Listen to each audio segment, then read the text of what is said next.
It's the Locked On Flyers podcast for Friday, September 13th, your daily dose of Flyers news, analysis, and high quality content that has actual hockey games to talk about, Russ. Thank you.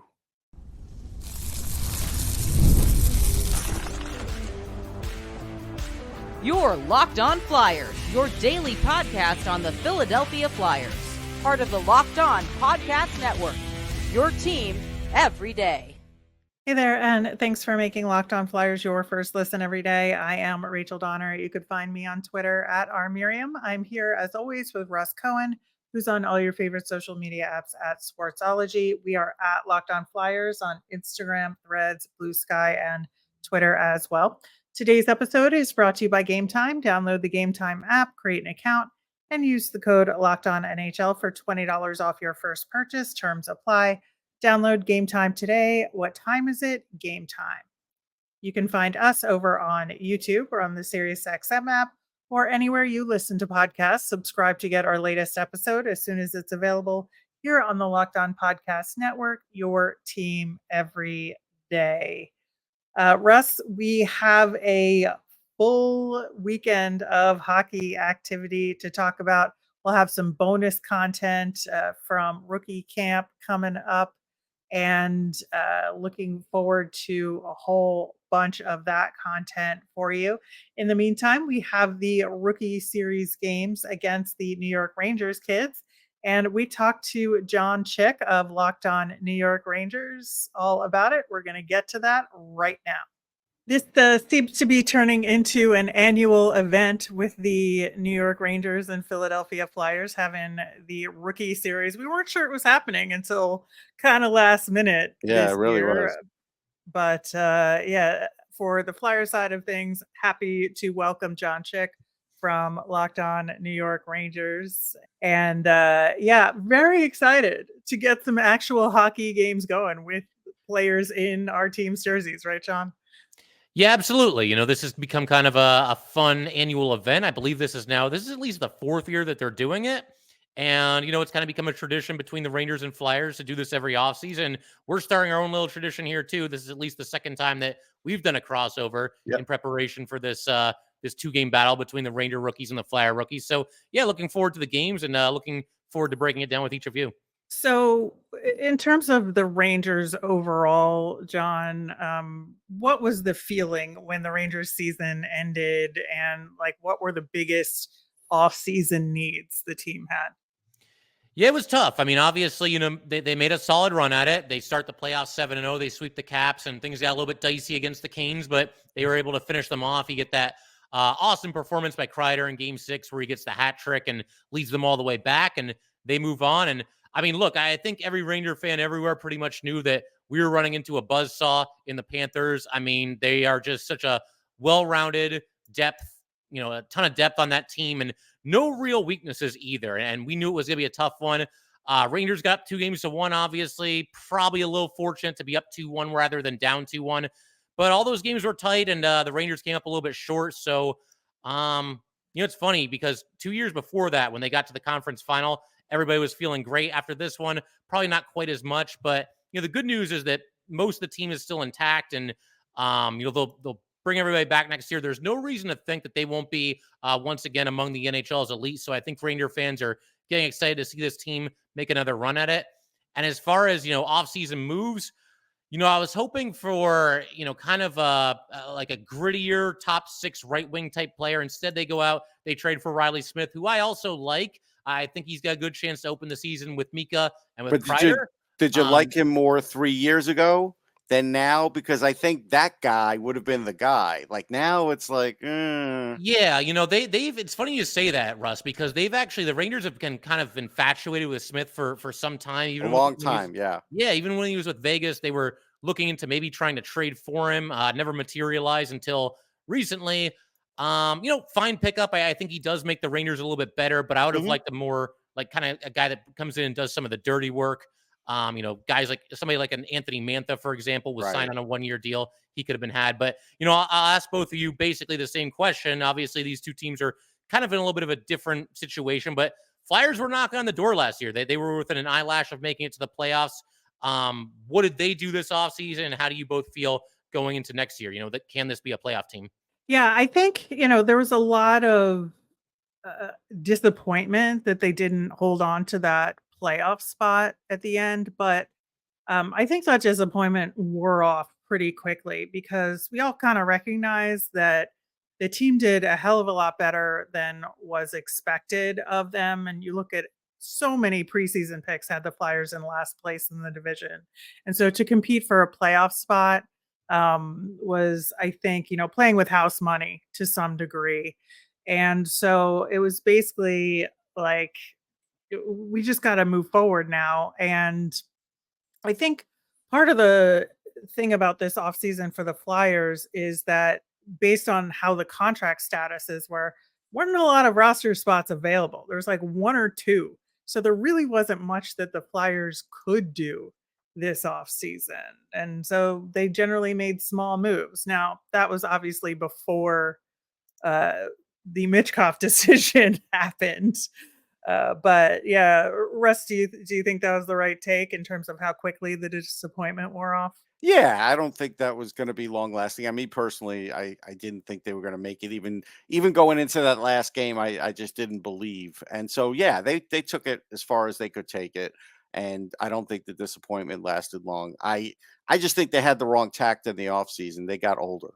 And I felt like they should have given the younger guys a chance. But you know, John Tortorella, who coached both teams, generally doesn't want to teach young guys for the most part. He'll do a little of it. He won't do a lot of it. So he has put a lot of veterans on this roster on purpose. That's the only way I could say it. Yeah, for sure. I mean, I think every NHL coach is like this to a degree. They at least have a little bit of this in them, but there are those coaches out there that seem to, really favor the veterans. They just want to have a trusty, experienced player on the ice in crunch time. And I think I can tell you from when Tortorella was on the Rangers, there were times where that was certainly the case. I got to ask you that one of the big things that you guys did that was kind of in-house this offseason was the big Travis Konechny contract, the 8 years, the $70 million. I mean, is the price fair for both sides? Is it money well spent? How are you both feeling about, locking up your guy for the long term here? Yeah, I think it was a pretty solid contract. I think, he wanted to stay. The team wanted him to stay. It's going to be interesting down the line as all these 8-year deals are. And that's the thing, is that there's really no difference across the league, in my opinion, about these 8-year deals. Every team is going to kind of pay the price for them in year like 6, 7, 8. And I feel like we're getting Travis Konechny at the peak of his career now. And he's a leader on this team. He's a leader in the locker room. So to make that commitment to him, as opposed to trading him, I think, which had been kind of on the table a little bit over the last year, I think it says that, people who want to be here will reward that. And I think that's a good thing. Yeah, they'll get Pete Konechny for 4 years.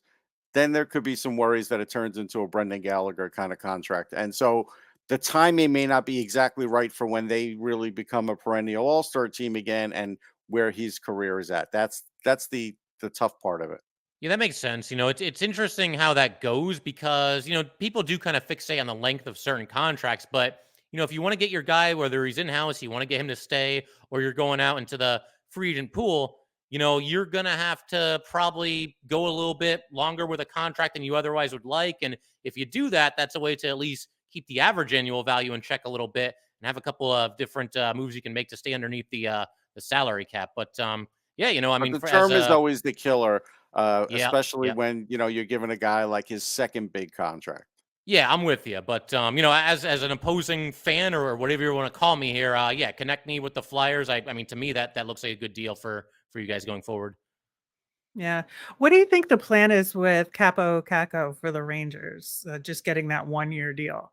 Yeah, that's sort of the $1 million question right now. I've been saying on my show that it does kind of feel like this could be his final season as a member of the Rangers. There's people even speculating that he could be traded before the season starts. I don't really see the point of that because I don't know exactly that makes no sense. Yeah, not really. I mean, the only way it would make any sense is if like an Othman or a Berard, one of these prospects, absolutely just blew everyone's mind in training camp and in the preseason. But even then, I think it makes sense to hang on to Kako. But when you've got other free agents like Igor and Miller and Lafreniere and a couple others next offseason, it just feels to me like Kako might be the odd man out. So we'll see how it goes. But, fingers crossed that he finally does reach that potential if his and helps the Rangers for at least this year. Yeah, the only thing I'll add is I think Laviolette at times has gotten good play because Kako can play defense. The problem with Kako is, and I fell victim to this when I was scouting him, watching him overseas, he found more open ice. His skating got a little better finally, but he still doesn't find open ice. So really, when he's scoring near the net. He's got great hands near the net, but he's got to get near the net, and that seems to be his problem. I would agree with that. And one other thing about Kako that's so strange is he does better when he's out there with the non-star players. Yes. Like when he's out there with Mika and Kreider, I think he's kind of tentative and wants to defer a little bit. When you put him out there with like Will Cooley and Johnny Brodzinski, all of a sudden he kind of asserts himself a little bit. So kind of just a unique quirk in his game. I can't really put my finger on it other than just being more comfortable asserting himself with the non-star players.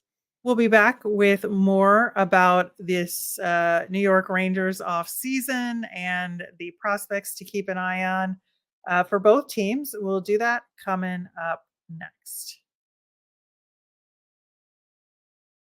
Passion, drive, and patience, the formula for winning championships, is also what keeps your ride or die alive.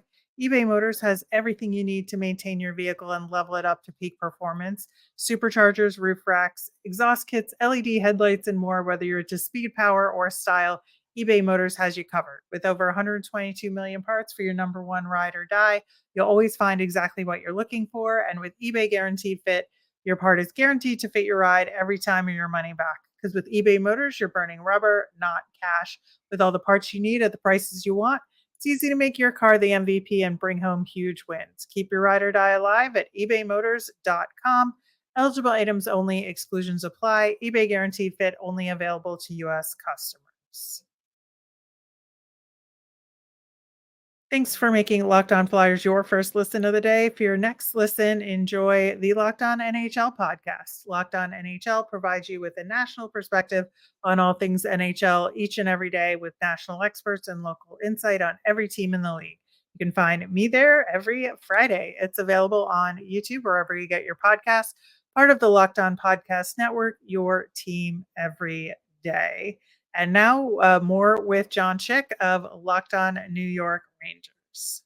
Yeah, I have a question for you, John. I Sure. look at Keandre Miller, and I had seen him a lot before the Rangers.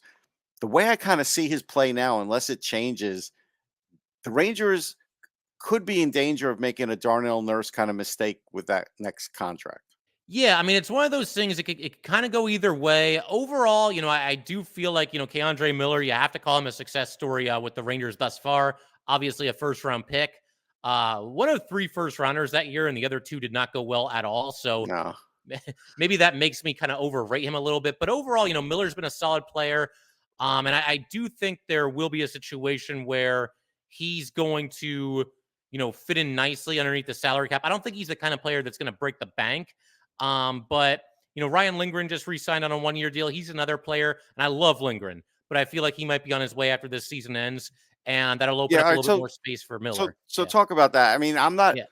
I don't think that's the guy you want to save on the cap because of his relationship with Fox. They played together for many years beyond the Rangers, and on the Rangers, they're great. He's a gamer in the playoffs. I know he gets hurt once in a while, but he always comes back.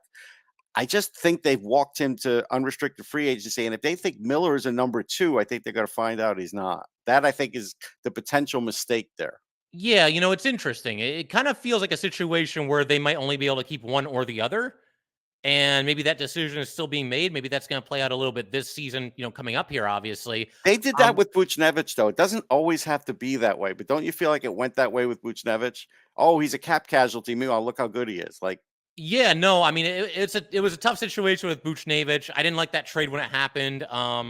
It's one of those things where I can at least understand why they did it for the reason you just mentioned, Russ. The cap casualty kind of thing, and them thinking that somebody would step up and take that role, but nobody really did. And to your point, Buchnevich became a star. Now Lindgren, I don't think has that high of a ceiling. No. Buchnevich did, but steady, solid player, and you can't measure everything with metrics. That guy's been the heart and soul of this team for quite some time now. The other thing is you have this Shesterkin contract hanging over your heads. Do you think they'll get it done before the end of next season?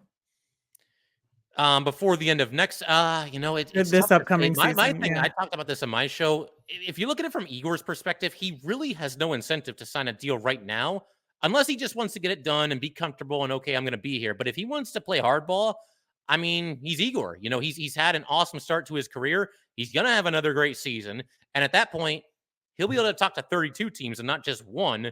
And now you've got a bidding war, and that's good news if you're Igor Shesterkin. I personally would love to see him back this upcoming, get a deal done before this upcoming season.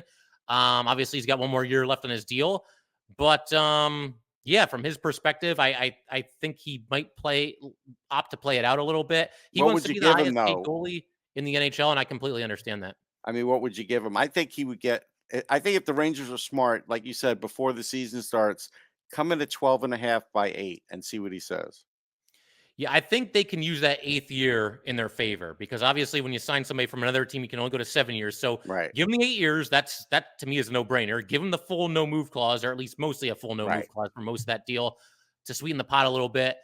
And I mean, I'm hearing his camp wants 12 million. I would do like, if that's what it takes, I might have to do that. I'm hoping maybe it's right around like 11 million, 11 and a half. But as far as him wanting to be the highest paid goalie in the NHL, I have no problems with that because that's who he's been the last few Yeah. years here. So one of the rookies that we'll see on the Flyers side of things in this series is Jet Luchenko, our first round draft pick, our higher first round draft pick. Really excited about seeing him in action against kind of his peers, the Rangers rookies here. But how do you think the Rangers draft went, and who of those guys are we going to see in this rookie series? For this year, I think overall they had a solid draft. You got to remember that they didn't have a second rounder, didn't have a third rounder. They've been, buyers over the last couple of years. So as a result of Right. that, those draft picks tend to wave bye pretty quickly. Emery not listed on the roster. They do have Raul Bouillard, who is a 4th round pick, and overall, once you get into the middle to late rounds, information on these players becomes a little bit more scarce. But overall, somebody that seems to be a well-rounded player and somebody that the Rangers like. And when you don't have a second rounder or a third rounder, I think it does make it that much more important to find somebody important, find somebody that's going to be a contributing member a little bit later in the draft. I think they've done that with Bouillard, and one of the players for sure that I'm going to be watching when this camp kicks off. I wanted to ask you about one of your players as well, Michkov, obviously, number 7 overall pick back in 2023, just a year ago. Solid season with the KHL this past year, and has been the captain for some of his teams there in Russia.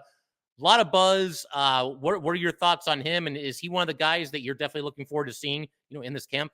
Yeah, I mean, I've seen him a bit in the KHL. In camp, it'll be different. He's 19 years old. He had to come over here. Most Russians don't come over that young. They're usually somewhere between 21 and 24. So I think he is going to, have some ups and downs. Now, in a rookie game, he should be fine because he's used to playing open style hockey. Anyhow, they don't really get crazy checking. Although I remember the year with Othman was kind of getting physical in that game in Philly. But for the most part, there's going to be some checking. But I think he'll be fine in the rookie series. I think it'll change when he gets to the regular season. But in this rookie series, he should shine. If he doesn't really shine, then I think that will be an indication that he's got some developing to do, some maturing to do. Wouldn't be a shock. I know you can't expect just because of whatever numbers he had in the KHL to transfer automatically into the NHL, and he's not going to be coached by John Tortorella in these games. I think for Michkov, it's just going to kind of be getting his feet wet, but he'll be exciting to watch. Yeah, absolutely. And one other thing I got to ask about as far as like players in this game, and if you guys have any questions about any of the Ranger prospects, I'd love to hear those too. But the Flyers, when it comes to their goaltender position, kind of been looking for that franchise goalie for a while. And, a couple of names in camp here, they're going to be participating in these games. You've got Carson Bjarnson and Sam Hilbrand. Bjarnson, former 2nd round pick in 2023. And Hilbrand, it sounds like he was on the U.S. World Juniors team, although he didn't get to play a whole lot in that tournament. But any thoughts on these two? I mean, do they have bright futures with the Flyers going forward here? So Hillebrand is an amateur tryout for the camp, not officially a Flyers prospect. Flyers goalie prospects right now, there's a little bit of consternation going on. Mhm. Alexei Kolosov not attending. Looks like he's going to stay in Russia and not come back over. So, kind of the main Flyers goalies are going to show up at main camp. So Carson Bjarnason is really the only Flyers prospect goaltender available right now. The other main prospect plays over in Russia as well, so we won't see him until he's ready to come over to North America permanently. But I really like Bjarnason. I think he's had a tough go of it a little bit in junior, just because his team hasn't been that great. He plays in Kingston, and they, not a great defense in front of him. But he has played a lot with Team Canada and had some success there. So I think that this is a really good opportunity for him to make an impact and to show what he can do. Yeah, Bjarnsson's got a high end to him, so he really should be fine. He should actually show off a little bit.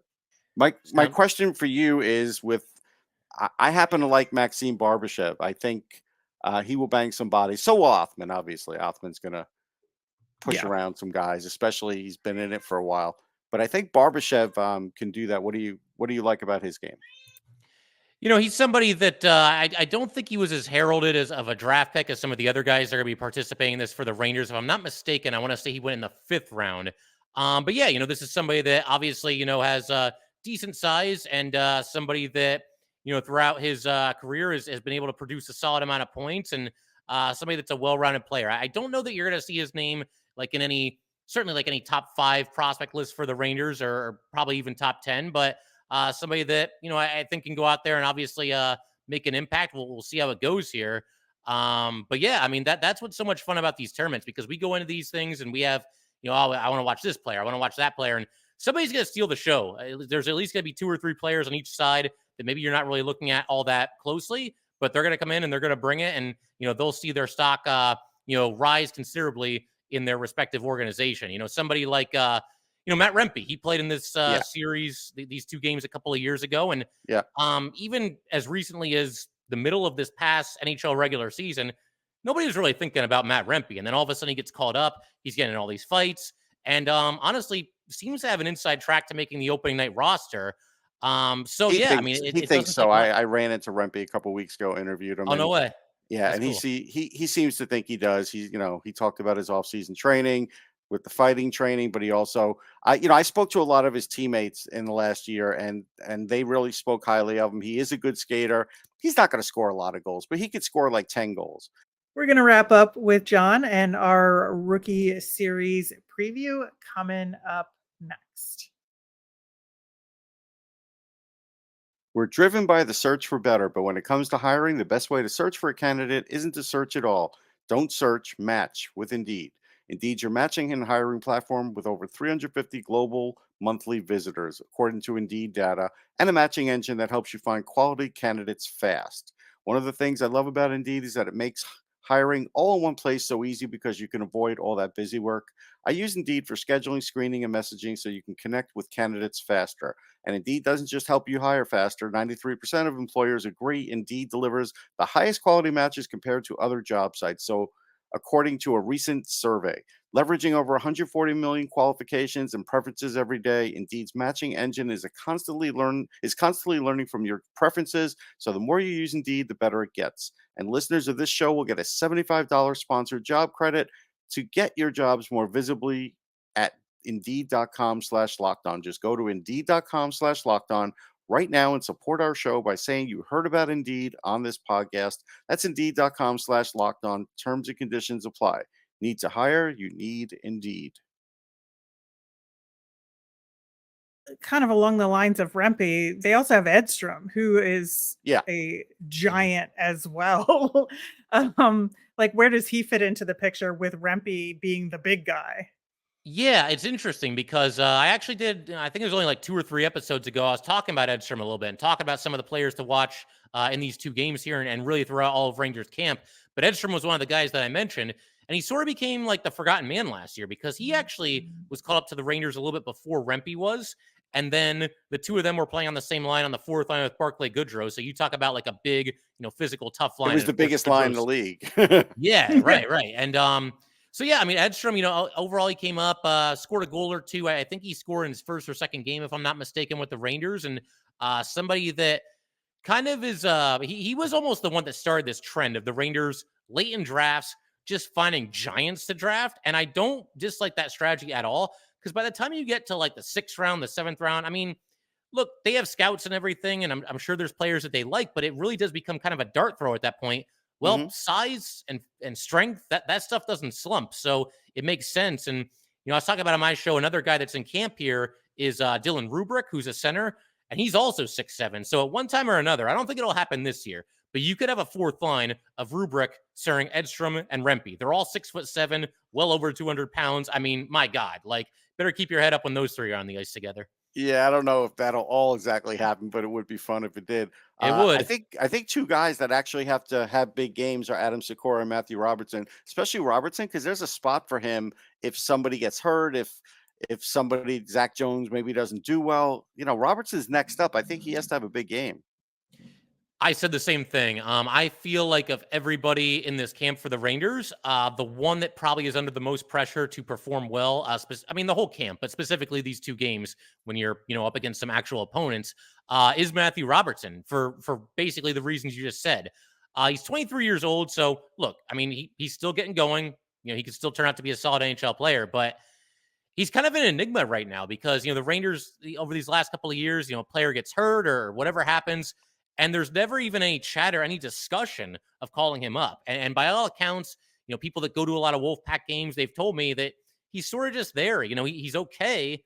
It's not killing the Wolfpack every time he's out there, but there's nothing that's jumping off the screen in a positive way. So for me, You know yeah, what though? Robertson. Sometimes when guys come up and they have to get to that next level and they have a partner who could really bring them along, he does have some intangibles that they would like, being the physical nature of his game Oh and yeah. actually, he's a pretty good skater. And I think he could do something more than what he's doing in Hartford. Hartford could be a disaster at times. Yeah, there's time where they definitely Yes. get a little leaky when it comes to their defense, and Yeah. he to your point, big physical, tough player. I'm not giving up on him yet, that's for sure. But No. he more so than anybody, man. He's gotta perform well in these 2 games and kind of reestablish who he is. I think Zach Jones, to your point, will get the first crack at it. Ruhwedel, he's there, but he's your prototypical number 7 defenseman at this point. So I think if Jones falters or if there's an injury, maybe Robertson's the guy that gets the call, and there's a little bit of a sink or swim kind of a situation. Yeah, and I would say on the Flyers side of things, the 2 guys that really need to make the biggest impression are Elliot Denoye and Samu Tuamala, for slightly different reasons. Elliot Denoye kind of took a step back this past season, only had 22 points in 63 games with Lehigh Valley, and that's just not good enough. He had so much more potential than that.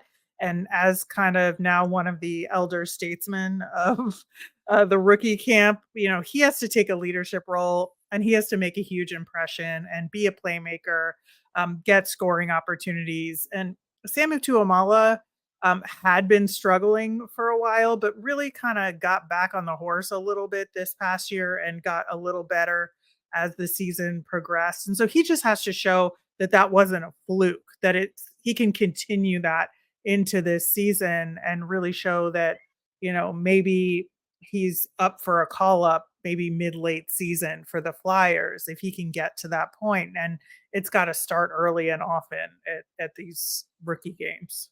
Yeah, I think he has to really almost score in this game and kind of show, okay, yeah, don't count me out yet. I just, I hit the wall. It happens. Absolutely. You mentioned Bonk. I figure I'll ask you about one more prospect here, and then I know we want to talk about some roster battles for both these teams. But yeah, Oliver Bonk, he was somebody that kind of jumped out to me. Obviously, former first-round pick. I haven't watched like a ton of him, obviously, but The thing that stood out to me, this is a defenseman, and again, not all these points are going to translate to the NHL, but he's in the OHL this past year, 67 points in 60 games for a defenseman. So that's pretty eye-opening at any level of hockey. So just your thoughts on Bonk. You touched on him briefly there, but just your overall thoughts on Bonk. Yeah, I could add that I spoke to him mid-season, and he's really confident. He changed his skates. He went with a different skate company. Uh, that's pretty funny. It's a company called Mars Blade, and he really is like almost like a spokesman for him now. I mean, he really took to it, and so he's kind of like that guy. He's very confident. He's smooth. He's scoring probably more in the OHL than he's going in the NHL, but the defense is there, the hockey IQ is there, the speed's there. So in a game like this, he's a dangerous guy. Like they're going to have to, the Rangers can't really play fast and loose when he's out there because he could really hurt them. All right, and I know we want to talk about roster battles. We've got that on the agenda here. So, yeah, I mean, going into the season, Flyers, training camp and whatnot in the preseason, which guys are trying to make the team? Who's battling who? And how do you see anything that kind of stands out for you there? Nobody. That's the thing that stands out about this season for the Flyers is that, again, limited roster spots with Mitchkov coming over. He's going to make the team. Like, there just really isn't a question here because he wouldn't have come over otherwise. And everybody else is just kind of battling for first call-up opportunities here. So that's what's the interesting part of the Flyers this year is that there really aren't any roster battles. And what about with the Rangers? You did talk about Rempe. We talked briefly about Robertson. Where else do you think there's competition? Yeah, I mean, I think the top 9 is pretty well set. Those guys are going to be in the roster in one way or another. When it comes to the forwards, it's just a matter of who plays with who and who's on what power play unit and who's killing penalties and all that stuff. One thing that really stands out for me, though, and both these guys are obviously going to be on the roster at this point, but Braden Schneider versus Jacob Trouba for the right to play in the top 4 and specifically alongside Keandre Miller, because we saw this past season Trouba very up and down, had the injury that he was dealing with, and Keandre Miller played better with Braden Schneider than he did with Jacob Trouba. Now, at times in the past, certainly when Miller was making his NHL debut, those two have been a great pairing together, but you're now looking at a situation where, Keandre Miller clearly had a better game when he was out there with Braden Schneider. Trouba's obviously got seniority. He's the team captain. For a while, I was thinking they'd probably give Trouba the benefit of the doubt and start him in the top 4. But the more I think about it, they don't really play favorites like that. It really comes down to, okay, which player, take away the contracts, take away, how many years they've been in the league and all that stuff. Who's better right here and right now? And to me, that's Braden Schneider. They don't call him Baby Trouba for nothing. He's got a lot of Trouba's game to his game as well. And very clearly, I think this past season outperformed Jacob Trouba. So that's one that I'm going to be keeping an eye on. Obviously, that's not part of the rookie camp, but when the real training camp begins in the preseason, he might be the guy there. We'll see. The other thing with the Flyers, there's not a battle, but anything at goalie? Who's well, that's what I was going to get at. There's no battle. But Yeah. Fedotov is going to have to play a fair amount of games here because Sam Erson's got a limit or a cap on how many games he could play. This is only his, second real season of playing games, and he kind of hit a wall. So, can Fedotov play 25 games? I don't know. Like, we're going to see. Yeah, absolutely. How about anybody that was on the team and you could see maybe taking a big leap forward this upcoming season? Everybody's got those players. You're looking for a little bit more every season. Is there anybody that kind of jumps out for you, either one of you, as far as like, oh man, this dude, he's going to bring it this year and he's going to go to a whole new level? I mean, Tyson Forster, I think, can continue on his trajectory. I think last year was his first full season at the NHL level, and he did really well. And I think this is going to be a big test for him. And is he a guy that's going to be a top 6 mainstay for this team? It is a question, I think. Yeah, I'll make a prediction here. I think Forster is going to have more goals than Owen Tippett this year.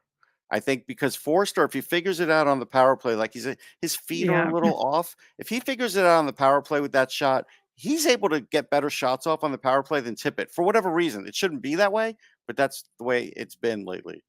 Yeah, that makes sense. One more question, I think, and we've been talking for a while here. It doesn't feel like it. It feels like we just started. It does. But John Tortorella, obviously very polarizing coach, really throughout his whole career. He's coached both teams. Still full faith in him that he's the guy and he can bring this team to the next level, the promised land, call it whatever you want to call it. Are you guys both all in with Torts, or how do you feel about him? I mean, I think he's the coach for now. I think it'll depend on how some of these players develop and, the decisions that management makes in terms of who they're prioritizing, who they're giving opportunities to, who they're signing to these longer term deals. I think that as long as the team is progressing in a forward direction and as long as Tortorella wants to coach, he'll be the coach. The Flyers have more years to go to be cup contenders than Torts maybe has in him, is Well, really where I think we're at. well, definitely Yeah. in his contract. Like we know how much is Yeah. left in his contract. I think what Rachel said is true, and I think what could speed that process up is if there's a little bit of a slip in the team, just compared to last year. Like last year, point wise, everybody gets better. The Devils are much better. The division's much harder. The Islanders maybe have a problem if Sorokin can't play a lot, but they still have Varlamov. So there's only so many points to go around. And if all of a sudden the Flyers aren't as fortunate as last year and there's a bit more struggles, then the fans are going to be calling for younger players in there and not the Nick Deloriers and not the Eric Johnsons and guys like that. And that's where Torts may, see the end of the tunnel there. And that's what I think Rachel's getting at is they may hit the, heavier on the young players later in that season than, or maybe even earlier than John wants if things aren't going like last season. So that could be the issue. Well, Gotcha. Should we call it there? Do we do a prediction for these two rookie games? I mean, I'm thinking probably a split. It feels evenly matched. Yeah, I think it's yeah. split. I can't see any. Yeah. I don't think anybody's sweeping. It I feel depends like how it's the been a goalies split in other go. I years. mean, it's like if it's Garand against Bjarnson, then I think there's a team has a chance to win both. But if they split, if they're not playing against each other, it's a split. That's the way I'm going to put it. I think the goalies are going to be the X factor. That's pretty spot on. I think if they play in opposite games, then those two teams they'll win their games. Is how it'll Right. go. Yeah, I'm with you. I'm with you there. All right, once again, thanks to Jon Chik of Locked On New York Rangers. Always fun talking to him and excited to get some hockey going. Yeah, I can't wait. Bring it on. All right, that'll do it for today's show. We will be back on Monday to recap the rookie series and talk about rookie camp so far. Plus, we've got a great episode talking to Christine Mina of the Flyers marketing department coming up on the Tuesday show. So stay tuned for that, plus some bonus content coming your way. As a reminder, we always want to hear from you. So send in mailbag questions via Twitter at Locked On Flyers. You can email us at lockedonflyers@gmail.com or comment over on YouTube. I'm Rachel. I'm on Twitter at rmiriam. That's RMIRIAM. I'm Russ. I'm at Sportsology, SPORTSOLOGY. Have a great weekend, everyone.